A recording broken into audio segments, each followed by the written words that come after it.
नमस्कार मंडळी. तर मित्रांनो बघा, घनसावंगी तालुक्यामध्ये जोरदार पाण्याचं आगमन झालं आहे बघा. तर आता दुपारचे 4 वाजलेत मित्रांनो.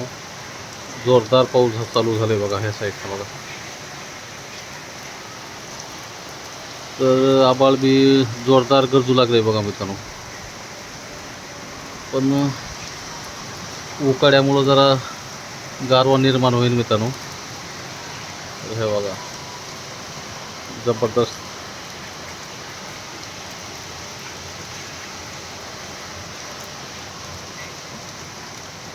काय 8-15 दिवसापासून लगेच टेम्परेचर वाढलं होतं मित्रांनो.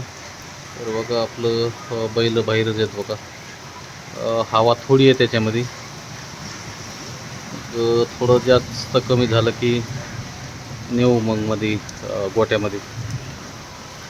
तर तुमच्याकडं कसं का पाऊस आहे मित्रांनो, कमेंट करा. आणि आपल्या चॅनलवर कोणी नवीन असाल तर चॅनलला सबस्क्राईब करा. तर भेटू दुसऱ्या ब्लॉगमध्ये मित्रांनो. तर धन्यवाद.